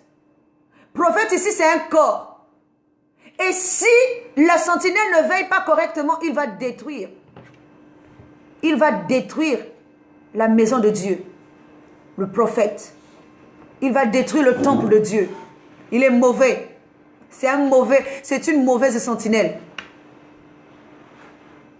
Il s'assoupit, il dort. Quand l'esprit est endormi, quand l'esprit est assoupi, quand l'esprit est un mauvais gardien. Alléluia.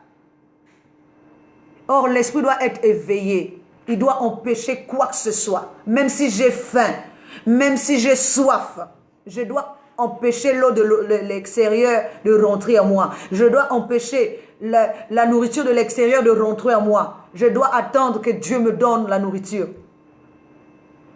Je dois veiller. Je dois empêcher ce qui va avilir mon esprit. Ce qui va détruire mon esprit de se propager en moi. Je dois être une bonne sentinelle pour préserver mon Dieu. Je ne dois pas être contre mon Dieu. Ici, il nous a dit que Ephraïm est une sentinelle contre son Dieu. Comme Judas Iscariote, une sentinelle contre son Dieu. Il est parti montrer le chemin. Car seule une sentinelle, la sentinelle ici c'est la connaissance cachée, l'esprit qui connaît le chemin, qui sait où se trouve son Dieu. Parce que l'homme ne sait pas où se trouve son Dieu. Seul l'esprit connaît où se trouve notre Dieu. Mais si notre esprit est abattu, notre esprit cherche, il s'affaiblit et il va s'assoupir. Et l'ennemi va rentrer et l'ennemi viendra détruire la divinité. Parce que c'est que Satan cherche en nous. Ce n'est pas le corps, hein. Satan cherche en nous notre étoile. Et l'étoile ici, c'est le côté suprême, le côté intérieur, le côté divin en nous. C'est lui qui est l'étoile. Et c'est ça que Satan veut, le corps de gloire. C'est l'âme. Alléluia. Alors, nous voyons que la sentinelle qui laisse découvrir la retraite de Dieu. Parce que le cachet de Dieu, c'est la retraite. Mais or, Dieu ferme les portes à l'homme extérieur pour que l'homme extérieur ne rentre pas dans son état. Mais la sentinelle qui s'est assoupie, qui ne sait pas préserver Dieu, sachons-le, lorsque nous sommes en train de faire certaines choses, nous sommes un esprit assoupi, une mauvaise sentinelle dans la maison de Dieu. Nous n'avertissons pas Dieu de ce qui se passe à l'extérieur. Il faut que Dieu sache ce qui se passe à l'extérieur. Le roi doit savoir. Le roi doit acquiescer. C'est lui qui doit donner le mot d'ordre. Qui rentre chez lui et qui sort de chez lui. Mais il ne doit pas être surpris. Parce que celui qui veille ne sait pas veiller. Tout se passe au-dedans de nous-mêmes. En toi et en toi-même. En moi et en moi-même. Ça ne se passe pas d'abord dans l'autre. Ça se passe au-dedans de moi-même. Alléluia. C'est le voile. C'est la retraite de Dieu. C'est le cachet de Dieu. Alléluia. Mais c'est là il le révèle qu'à celui qui atteint la perfection. Celui qui s'est converti et qui cherche la retraite de Dieu. Pas ceux qui forcent le royaume. Alléluia. Alors nous allons parler aussi de la sentinelle de l'homme. Pour comprendre cela, nous allons lire Ézéchiel rapidement, parce que je suis en train de dépasser mon temps bientôt. Nous allons lire dans Ézéchiel.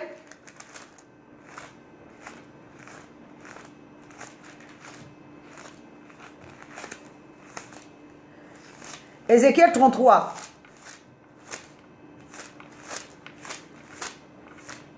La sentinelle, cette fois-ci, nous sommes sentinelle de l'homme. Alléluia. L'esprit devient toujours sentinelle, parce que c'est lui qui est le sacrificateur et la sentinelle. L'esprit devient maintenant la sentinelle de l'homme. Contre Dieu. Qui doit prendre de ce qui est de Dieu et donner à l'homme. Alléluia. Donc nous allons lire cela dans Ézéchiel 33. Alors nous lisons à partir du 2e verset. Bon, même le premier. La parole de l'Éternel me fut adressée en ces mots. Fils de l'homme, parle aux enfants de ton peuple et dis-leur, lorsque je fais venir l'épée sur un pays et que le peuple du pays prend dans son sein un homme et l'établit comme sentinelle, Si cet homme voit venir l'épée sur le pays, sonne de la trompette et avertit le peuple. Et si celui qui entend le son de la trompette ne se laisse pas avertir et que l'épée vienne à que l'épée vienne le surprendre, son son sera sur sa tête. Il a entendu le son de la trompette et il ne s'est pas laissé avertir. Son son sera sur lui et s'il se laisse avertir, il sauvera son âme. Si la sentinelle voit venir l'épée et ne sonne pas de la trompette, si le peuple n'est pas averti et que le peuple vienne enlever à quelqu'un, et que l'épée vienne enlever à quelqu'un la vie, celui-ci périra à cause de son iniquité, mais je demanderai son sang à la sentinelle.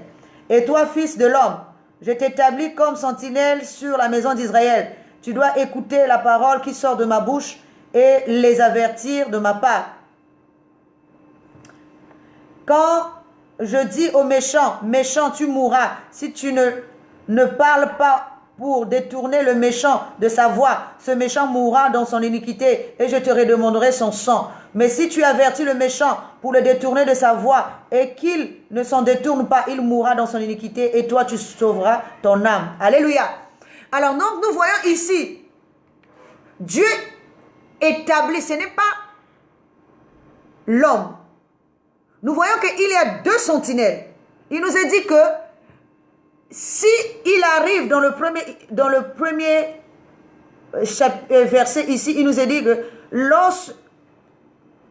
il nous est dit, fils de l'homme, parle aux enfants d'Israël de ton peuple et dis-leur, lorsque je fais venir l'épée sur un pays et que le peuple du pays prend dans son sein un homme et l'établit comme sentinelle. Donc, nous voyons ici que Israël va prendre dans son sein un homme pour l'établir comme sentinelle. Mais Dieu aussi pour l'établir comme sentinelle, mais Dieu aussi a une sentinelle. La sentinelle de l'homme ici, c'est son esprit.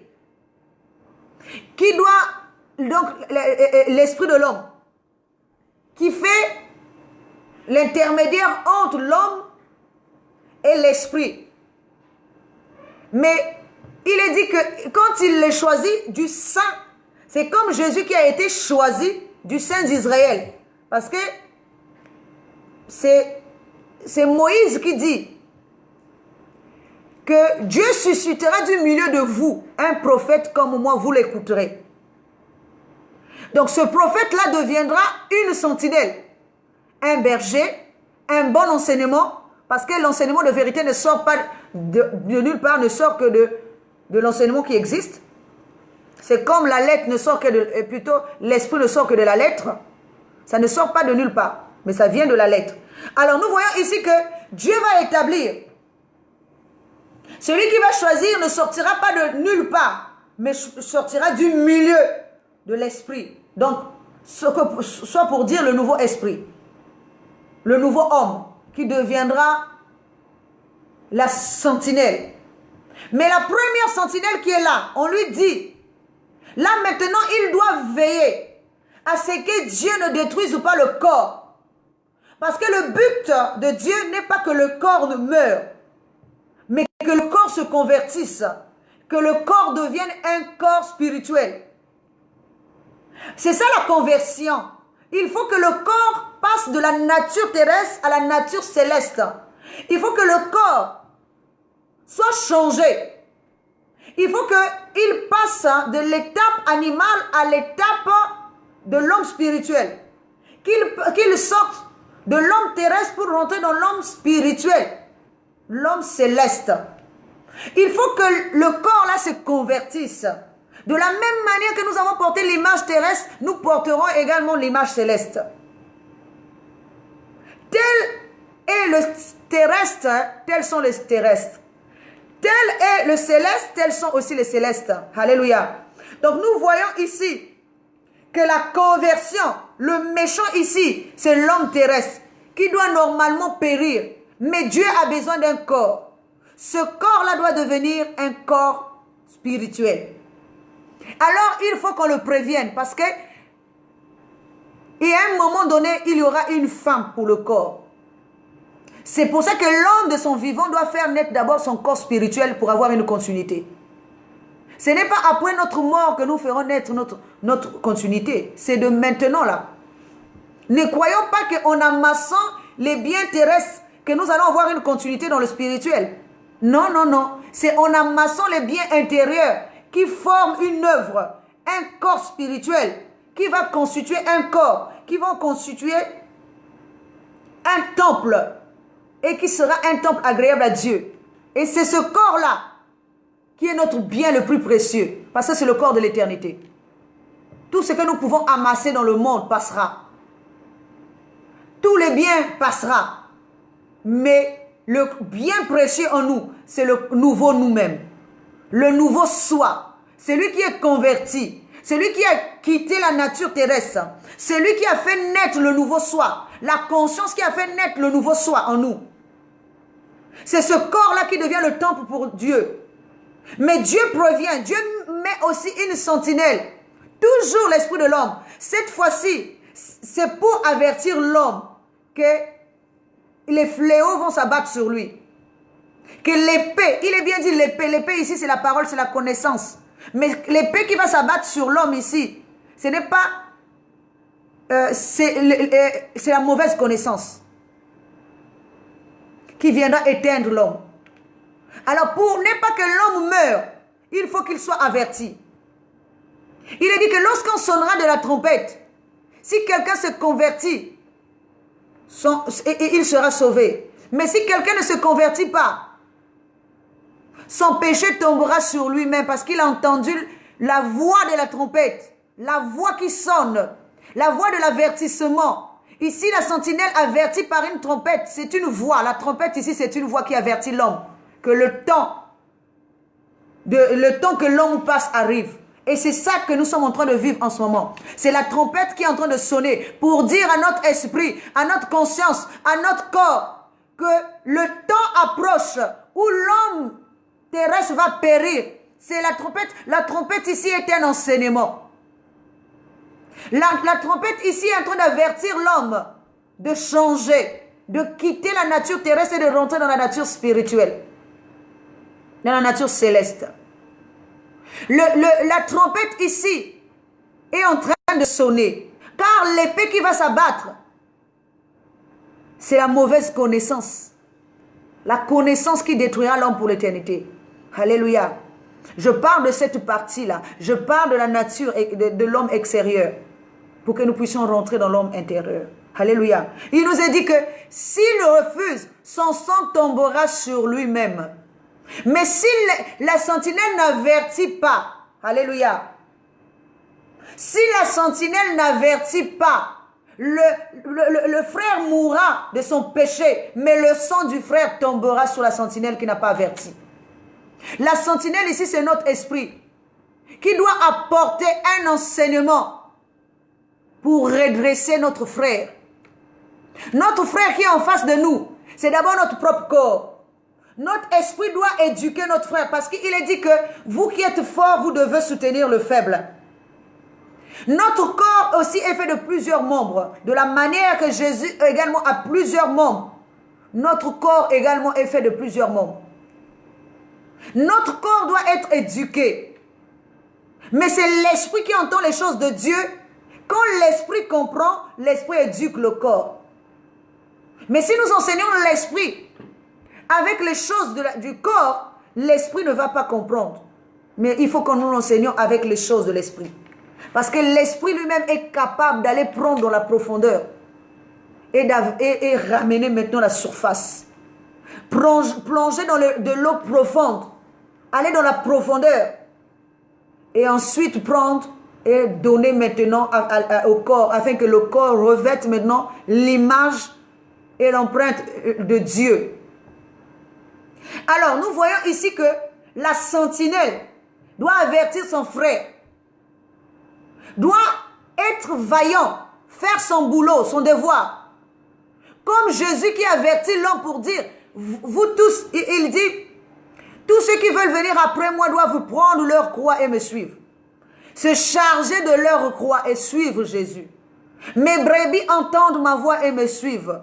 Mes brebis ici entendent la voix de la vérité, la voix de la connaissance, la voix de l'enseignement de Jésus. Pas n'importe quel enseignement, n'importe quelle voix, la voix de la connaissance. Parce que ce n'est pas physiquement que nous entendons la voix de Jésus. Mais la voix ici, c'est la voix de l'enseignement. Mes brebis, les brebis, tous ceux qui font partie de la bergerie de Jésus, entendent la voix de leur maître et suivent. Même ceux qui sont morts. Quand je parle de mort ici, ce n'est pas de mort physique, mais de ceux qui sont endormis à l'intérieur de moi. Donc la divinité en nous endormie. Lorsqu'il entend la voix, lorsqu'elle entend la voix de la vérité, elle se lève et elle repart à l'éternité. La sentinelle en nous doit veiller à ce que son corps, si aujourd'hui l'esprit ne fait pas son boulot, tout retombera sur lui. Parce que le frère ici, le frère de notre esprit, c'est le corps. Si le corps ne comprend pas, c'est que le frère n'est pas une bonne sentinelle. Le frère ne prend pas assez bien ce qui est de Dieu pour ramener à l'homme. C'est pourquoi l'homme ne reflète pas Dieu. C'est pourquoi l'homme ne ressemble pas à Dieu. Donc notre esprit fait le mauvais boulot. Notre esprit se croit éternel. Alors qu'il est dit 2 valent mieux que 1. Il faut que celui qui tombe, si le corps est par terre, l'esprit doit le soulever. Si l'esprit tombe, quand l'esprit tombera, le corps le soulèvera parce qu'à ce moment-là, le corps deviendra divin. Il peut relever l'esprit. Parce qu'à un moment donné, le corps tombe. L'esprit doit le soulever. L'esprit doit être fort. Mais si l'esprit ne relève pas le corps qui est déjà par terre, alors qui le relèvera à son tour? Parce qu'il est dit dans cette parole ici, si tu n'avertis pas, il mourra dans son péché, mais son péché tombera sur toi. Et si ça tombe sur Ézéchiel, qui est sentinelle dans la maison de Dieu, ou dans la maison de l'homme, parce que lui, il est sentinelle dans la maison de l'homme. Si ça tombe sur lui, si ça tombe sur Ézéchiel, c'est que Ézéchiel n'a pas fait le mauvais boulot, il n'a pas fait le bon boulot. S'il a fait le mauvais boulot, donc lui aussi il mourra. Parce que le péché de l'autre tombera sur lui. C'est comme vous et moi aujourd'hui. Le devoir que nous avons, c'est de soutenir notre prochain qui ne connaît pas les choses de Dieu, qui est ignorant. Celui qui est ignorant ici, c'est celui qui est en train de faire du mal. Il ne sait pas ce qu'il fait. Alors, à nous de sonner de la trompette, à nous de l'aider. Et nous ne devons pas aussi être impatients quand nous sommes en train de montrer le chemin. L'autre jour, j'ai dit aussi à un de mes fils qui me disait, qui me parlait de quelque chose et je lui ai répondu, je lui ai dit, non, voilà, quelqu'un qui me disait, un de mes fils qui me disait, mais maman, parce qu'il s'était énervé contre des petits, enfin des enfants, je lui ai repris en disant, mais tu n'avais pas le droit de t'énerver comme ça. Il me dit, mais oui, mais maman, je lui avais déjà dit plusieurs fois, je leur ai dit. Mais cela ne sert à rien. Il faut expliquer. Alléluia. Pourquoi? Parce que le berger ne perd pas la brebis qu'une seule fois. Alléluia. Je prends un exemple d'un berger physique. Quand un berger physique sort avec le troupeau pour aller paître, pour que les troupeaux puissent paître, mais sur le chemin, combien de fois des brebis sortent du milieu du troupeau pour aller à côté? Mais le berger doit toujours aller récupérer la brebis, la ramener.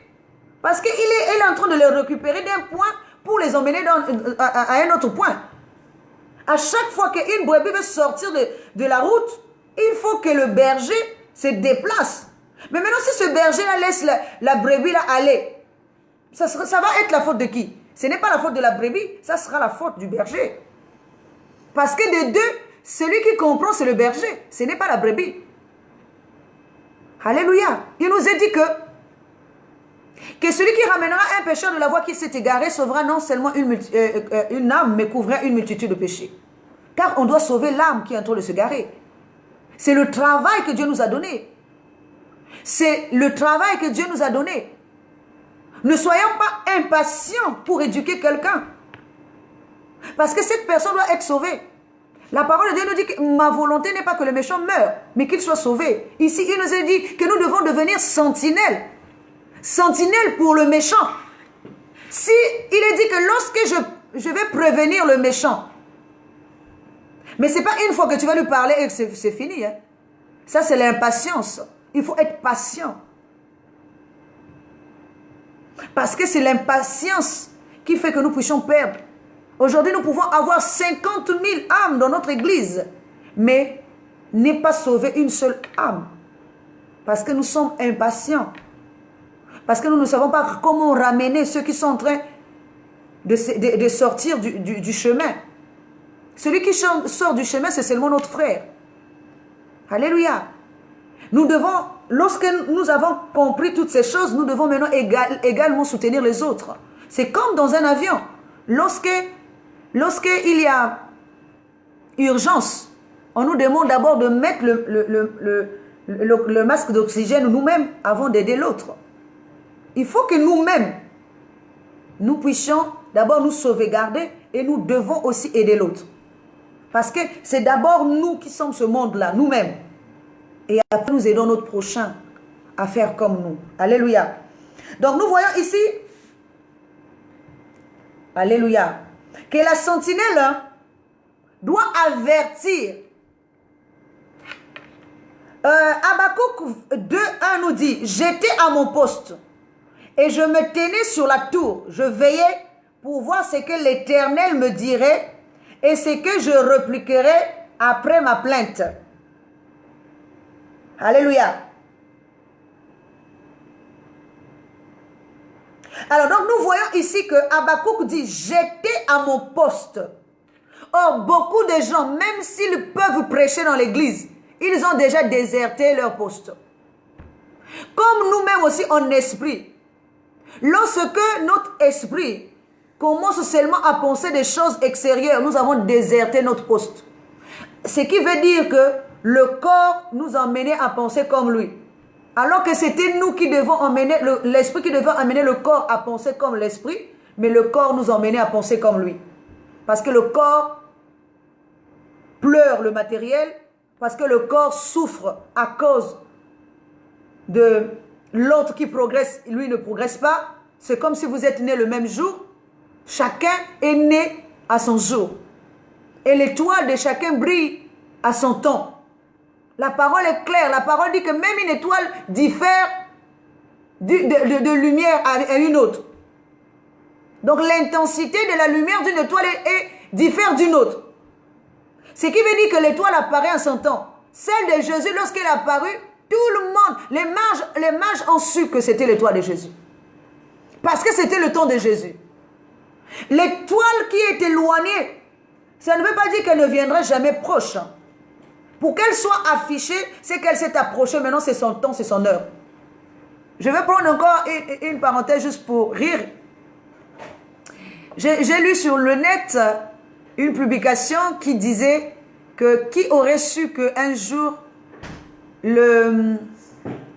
comment on appelle ça, le masque que son étoile brillerait. Alléluia. Qui aurait su qu'il y a quelques années encore, même encore il y a quelques mois encore, est-ce qu'on aurait su que l'étoile du masque brillerait? Alléluia. Donc chacun de nous brille en son temps. Notre étoile brille en son temps. Ce n'est pas si aujourd'hui nous tous nous brillons en même temps, mais la suite qui le prendra. C'est pour ça que nous devons briller en notre temps. Chacun de nous brille en son temps. Pour que nous soyons, alléluia, chacun de nous, nous devons briller en notre temps. Nous devons briller en notre temps. Si nous tous nous brillons en même temps, si nous sommes pendant que l'autre est en train de briller, nous aussi nous voulons briller avec lui. Mais lorsque son temps finira, toi tu finiras aussi avec lui. Donc il faut que tu attendes ton temps parce que son temps finira. Toi aussi tu brilleras à ton temps. Mais si Jésus avait brillé en même temps que Moïse, maintenant qui aurait brillé à la place de Jésus? Mais nous voyons que l'étoile de Jésus a attiré les mages. Parce que cette étoile a brillé plus que les autres étoiles. C'était une étoile du matin. Alléluia. Alors, donc nous sommes en train d'aller vers la fin. Il nous a dit que j'étais à mon poste. Beaucoup d'entre nous ne sont plus à nos postes. Notre esprit est tellement abattu qu'il a perdu tous les sens, tous les contrôles. Il a perdu les 5 sens de l'intérieur. Bon, je ne parlerai pas des 5 sens aujourd'hui, prochainement. Alors, il a perdu tout. Tout le contrôle, la boussole. Il n'est plus à son poste. Le poste ici, c'est la connaissance de la vérité qu'il détient. Il doit rester fixe. Il a la vérité en lui. L'esprit a la vérité. Il n'y a personne qui peut détenir la vérité plus que l'esprit. Alors, il dit, je veillais. Donc, sur la tour. La tour, ici, c'est la divinité. Quand l'esprit grimpe jusqu'à la divinité, l'esprit doit veiller. Il est au niveau de la tour. C'est comme lorsqu'on a construit la tour de Babel. La tour de Babel, ici, c'est le niveau de l'homme. L'homme, on l'a tellement élevé jusqu'à l'élever sur ces 12 niveaux. Même 13 niveaux avec une conscience terrestre. Afin qu'elle soit une tour très élevée. Mais cette tour-là doit être détruite. Pour que Habakkuk soit maintenant sur la tour divine, la connaissance divine, les niveaux divins. Afin que lorsqu'il sera en haut là-bas, qu'il sache comment veiller. Il dit, je veillais pour voir ce que l'Éternel me dirait et ce que je répliquerai après ma plainte. Ça veut dire que là, je commence à parler face à face avec Dieu. Je commence à parler face à face avec Dieu pour répliquer. On ne peut pas répliquer comme ça.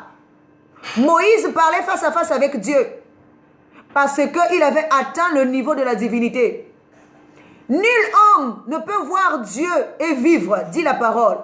Parce que l'homme, c'est l'image terrestre qui ne peut pas voir Dieu. Mais l'homme esprit voit Dieu et il vit parce qu'il parle avec Dieu face à face. Le même Moïse, pourtant à qui on avait dit qu'il ne pouvait pas voir Dieu et vivre, il avait vu Dieu de dos. Or, voir Dieu de dos ici, ça veut dire voir la connaissance superflue de Dieu. Et voir Dieu face à face veut dire voir maintenant Dieu dans sa nature. L'ombre des choses à venir, c'est le dos. Voir Dieu face à face, c'est maintenant la connaissance de la vérité. Or, voir Dieu ici, Habakkuk, il dit que pour voir ce que l'Éternel me dirait et que je répliquerai après ma plainte. C'est que lui, il avait déposé une plainte. La parole de Dieu nous dit, réveille ma mémoire et plaidons. Habakkuk a réveillé la mémoire de Dieu. Il est monté jusqu'à la tour pour devenir une meilleure sentinelle. Pour être au-dessus à la tour, à son poste, afin qu'il entende ce que Dieu lui dit. C'est lorsque notre esprit évolue jusqu'au niveau de la divinité. Il faut que nous puissions voir face à face Dieu. Parce que nous avons quelque chose à dire. Les plaintes, alléluia. Alors la sentinelle ici, qui veille sur l'homme, c'est contre la divinité. C'est-à-dire, il fait en sorte que l'homme ne se perde pas. Pour ne pas que Dieu frappe l'homme de mortalité. Alors, il est là réveillé. J'ai dit que le poste ici, c'est la connaissance, la hauteur. La tour ici, c'est la hauteur. C'est l'image et la ressemblance de Dieu. Alléluia. Alléluia. Donc, nous voyons, pour finir, nous sommes en train d'arriver à la fin parce que on va parler maintenant de la sentinelle du frère. La sentinelle du frère. La parole de Dieu nous parle dans Genèse 4, 9, de Caïn et Abel, justement, que j'ai cité en amont. L'Éternel dit à Caïn, où est ton frère Abel? Il répondit, je ne sais pas. Suis-je le gardien de mon frère? Alléluia. Encore quelque chose que l'homme fait sans savoir. Parce que nous arrivons à tuer notre frère sans comprendre. La parole de Dieu nous dit que Caïn a tué son frère. Dieu lui pose la question, où est ton frère? Donc, Dieu ne savait-il pas où était son frère? Ou Dieu voulait juste faire agir Caïn, emmener Caïn à comprendre la grandeur de l'acte qu'il venait de commettre. Il lui dit, où est ton frère? Et lui dit, je ne sais pas. Et il répond, suis-je le gardien de mon frère? Nous disons que nous ne sommes pas le gardien de notre frère. Ce qu'il fait, ça ne me regarde pas. Et la plupart du temps, nous disons quoi? Nous disons qu'il va aller à la perdition. Oh, celui-là, il va aller à la perdition. Sans nous rendre compte que s'il va à la perdition, c'est un échec pour nous. Parce que nul homme n'est venu dans le monde ici pour seulement manger et boire et partir. Si nous sommes ici, c'est pour aider l'autre à se repentir. C'est pour faire l'œuvre de Dieu. Comme je l'ai dit tantôt, notre esprit doit ramener notre corps à s'élever jusqu'à la divinité. Doit se charger de sa croix à aller jusqu'à sa divinité. Or, l'homme, il nous a dit, à l'image du fils prodigue, alléluia, le fils de la perdition, il y en a un qui veille, c'est le frère qui est resté avec le père. Mais le frère qui est resté, donc nous avons deux veilleurs ici. Nous avons deux sentinelles. Le père lui-même, il veillait pour le retour de son fils perdu, qui est égaré. Pendant que le frère qui était resté dans la maison paternelle, lui, il veillait sur le père. Donc, il est en train de veiller sur le roi. Alléluia, c'est lui la sentinelle, l'esprit. Mais le père ne veut pas perdre non plus celui qui s'est égaré. Lui, il est en train de veiller à ce que celui qui s'est égaré revienne. Il est le bon berger. C'est pour ça qu'il reste devant l'enclos pour attendre la venue de son fils perdu. Mais lorsque le fils aîné arrive, il trouve qu'il est à la fête. Lui, il veillait sur le père. Mais il ne veut pas que l'intrus rentre. Alléluia. Il ne veut pas que l'intrus rentre. Il n'est pas content. Mais il a vu que le père a fait une fête pour celui qui était égaré. Notre esprit aussi, des fois, ça nous arrive. Nous croyons que seul nous, que Dieu va sauver. Dieu ne va pas sauver l'autre. L'autre est déjà perdu.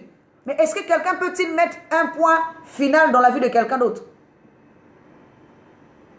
Aujourd'hui, nous ne savons pas ce qui va se passer demain dans la vie de quelqu'un. Le but de Dieu n'est pas que le méchant meure, mais qu'il se repente et qu'il soit sauvé. Et notre devoir est d'éduquer l'homme afin que l'homme se repente de lui-même, renonce à lui-même, au vieil homme. Quitte le vieil homme pour aller dans le nouveau homme, porter l'image et la ressemblance de Dieu. Mais par lui-même s'il n'arrive pas, regardez ce que la parole de Dieu nous parle. La parole de Dieu nous parle du bon samaritain et des juifs. Mais le juif qui voyait son frère qui était par terre, être par terre, ça veut dire quoi? L'esprit qui a chuté. Chuter ici, ça veut dire qui est dans le mal. Mais le samaritain est venu le relever. Le samaritain a dit qu'il fallait qu'on le relève, qu'on lui donne un endroit pour dormir. Alors que tous les juifs qui passaient là ne s'occupaient pas de lui. Le samaritain ici, c'est la partie chair en nous. Lorsque la chair va comprendre, la chair peut relever l'esprit qui est endormi en nous. Alléluia.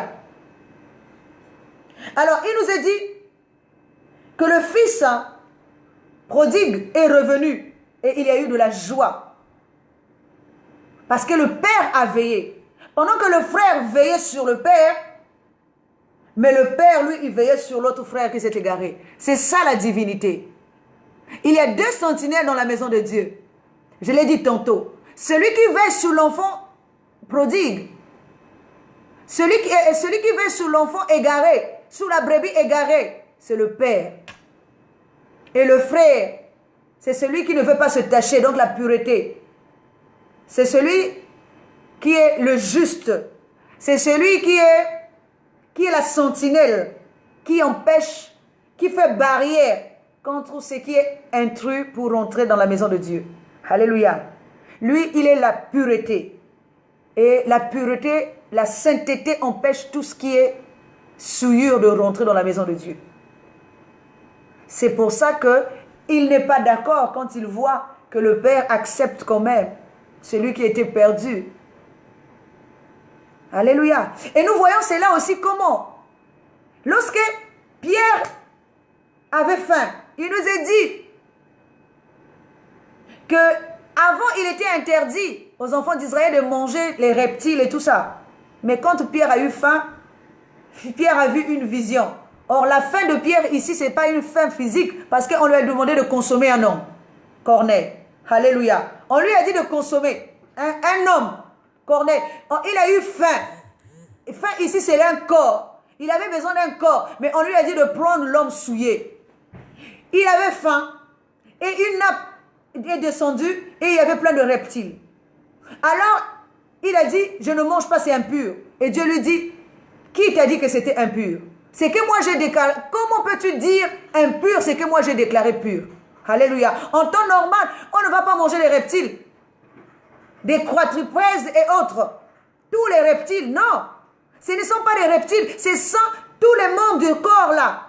Mais comme Dieu veut que cela se repente, mais comme Dieu veut que cela soit changé, comme Dieu veut que le méchant soit sauvé, Dieu choisit que le boiteux, Dieu choisit que la partie rejetée qui va devenir la principale de l'homme. Alors, la parole de Dieu nous dit qu'il a dit au moins 3 fois à Pierre de tuer et de manger. Et Pierre a compris qu'il devait manger, consommer Corneille. Alléluia. C'était lui qu'on disait de tuer. C'est comme nous aujourd'hui. On ne peut pas juger, on ne peut pas condamner le serviteur d'autrui. Il est dit, pourquoi condamnes-tu le serviteur d'autrui? Chacun a une relation personnelle avec Dieu. Nous sommes là pour conseiller, pour éduquer, pour être sentinelle, pour l'aider. Mais pas pour le juger et le condamner, mais pour l'orienter, pour l'enseigner, afin qu'il trouve son chemin. Parce que nous prenons encore l'exemple de Paul. Il nous a dit que Paul avait aussi été autrefois utilisé par le mal. Il était l'instrument du mal. Mais Dieu l'a choisi aussi comme instrument du bien plus tard. Il avait été converti. Alléluia. Donc, personne ne peut mettre un point. Alors, ici, la sentinelle doit faire une course contre lui-même. Une course pour sauver son frère, parce qu'il ne peut pas aller dans l'éternité lui-même. Sinon, quelle est notre mission sur terre? C'est d'aller à l'éternité nous-mêmes. Je sais que beaucoup pour nous, nous disons tous que le salut est individuel. Mais le salut est collectif. Il est dit que tu dois aimer ton prochain comme toi-même. Il est dit également, si tu aimes ton prochain comme toi-même, tu ne peux pas le laisser dans la saleté. Tu ne peux pas le laisser dans la sueur. Jésus nous l'a prouvé, qu'il nous aimait comme lui-même, comme son corps, comme l'épouse. Il faut qu'il vienne chercher son épouse du milieu de la sueur, du milieu de la captivité, de l'obscurité. Et si nous incarnons le Seigneur, nous devons faire pareil. Donc la sentinelle, c'est d'abord soi-même. Et nous devons protéger notre frère qui est le corps. Et nous devons faire qui est notre prochain aussi dans les choses extérieures. Et nous devons faire une course. La course vers la perfection, vers l'éternité. Alléluia. Si nous n'arrivons pas à ramener notre frère de la voie qu'il s'est égaré, nous avons échoué. Et si nous perdons aussi notre divinité en nous-mêmes, nous avons échoué. Nous ne sommes pas une bonne sentinelle dans la maison de Dieu. Une sentinelle pour mon frère. Et le gardien pour mon frère. Alléluia. Nous ne devenons pas comme insolents comme Caïn qui va répondre à Dieu. Suis-je le gardien de mon frère? Nous voyons bien que tout ça, ce n'est pas physique. Parce qu'aucun homme dans le physique va dire à Dieu, suis-je le gardien de mon frère? Alléluia. Nous sommes en train d'arriver à la fin. Alors, donc, nous voyons que beaucoup qui ont été sentinelles dans la maison de Dieu, à l'instar de Salomon, après avoir tout gagné, ils ont tout perdu. Salomon a tout eu, sagesse et intelligence. Salomon a même construit le temple de Dieu. Quand je parle du temple ici, je parle du corps où Dieu devait s'abriter. Mais ce corps-là est éphémère. Parce que lui-même l'a rendu éphémère. Il a encore épousé les consciences étrangères, les compréhensions étrangères. Et au final, il a perdu sa course. On court vers le but. On court vers la perfection. On court vers l'éternité. Si tu ne sais pas vers quoi tu es en train de courir, si tu cours vers le matériel, sache que tu resteras aussi avec le matériel. Si tu cours vers la grandeur du monde, tu resteras aussi avec ça. Mais si tu cours vers l'éternité, tu aspires à la perfection, à l'éternité, tu atteindras aussi l'éternité. Et c'est ça ton point final. C'est ça aussi ta couronne de gloire. Regardez ce que Paul dit.